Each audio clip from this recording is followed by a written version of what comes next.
Excellencies, distinguished guests, ladies and gentlemen. For 3 decades, we have reaped the fruits of prosperity through large cities. But humanity now faces 2 biggest crises of unsustainability. The unsustainability of large cities and hollowed out rural areas, which you have just watched the video. Large cities are responsible. They are the culprits for 70% of CO2 emissions worldwide. 9 million people a year are prematurely dying from polluted fine dust. This is not confined to one country, as pollution doesn't respect the borders. The Asian Development Bank has warned that the number of climate refugees will reach 410 million people in Asia alone by 2025. Residents of large cities spend more than 30% of their income on housing. Up to a quarter of their lives are spent on the road or for maintenance. The gap between the rich and poor continues to grow.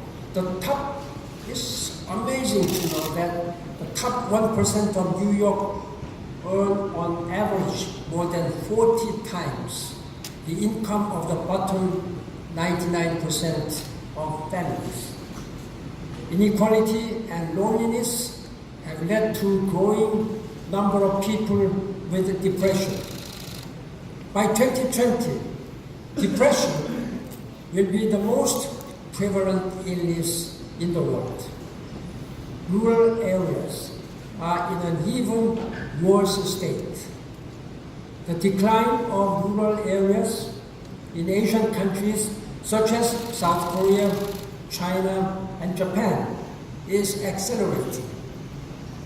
It is predicted that by 2040, half of the local governments in Japan will have disappeared. The large cities created by industrial civilizations and the rural areas that attempt to imitate these industrial civilizations are both unsustainable.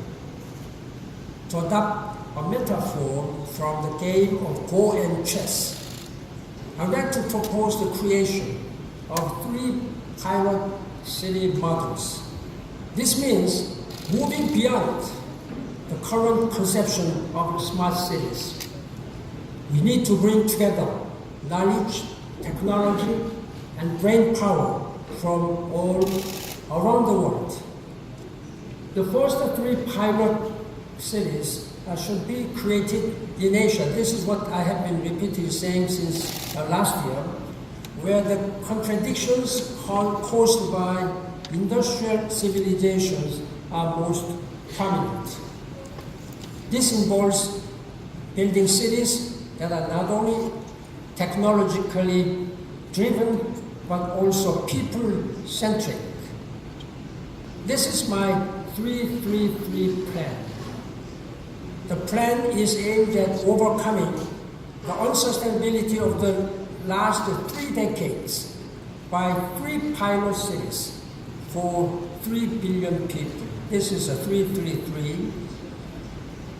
During the agrarian era, those in power built control-focused cities.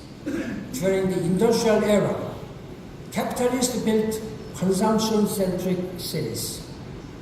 Now, the time has come to build people-centric cities in which people are connected to each other and knowledge can be freely shared.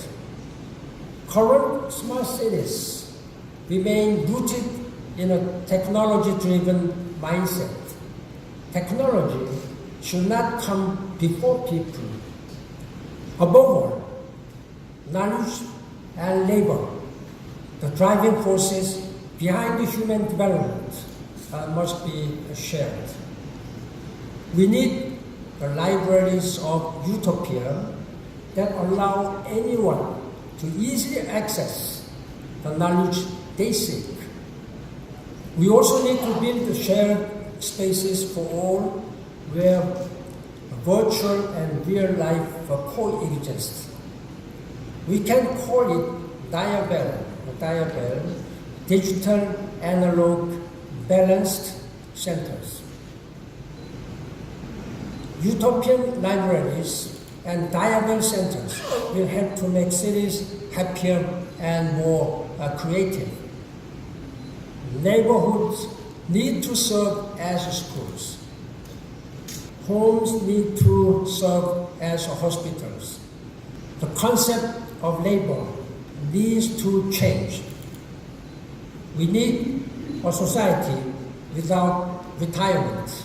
Cities need to be built, catered to the needs of home hundreds. We can turn the hobbies of senior citizens into jobs. AI and blockchain technology will help senior citizens to achieve self-actualization. Let us begin our journey by building pilot cities together. Let us make the world to come together. Now humanity must overcome two crises of unsustainability in large cities and hollowed out rural areas. We must create people-centric cities. We must launch pilot projects that will bring new hope. Asia must take the lead. Asia already accounts for 60% of the world's population. And by 2030, Asia's share of global GDP will grow to equal that of the Eurozone and United States combined. I will become a missionary for next civilized cities, as I have been the missionary of climate change and sustainable development goals. At the Beijing Forum last year, I spoke about it. Here at this year's Boaoporam, I elaborated on this. I plan to travel around the world and call people to action. I will update it at the Davos Forum next year and Boaoporam next year. I hope we will have a blueprint for action together by next year's forum here in Beijing. There's no easy task. We can achieve it only when we all work together.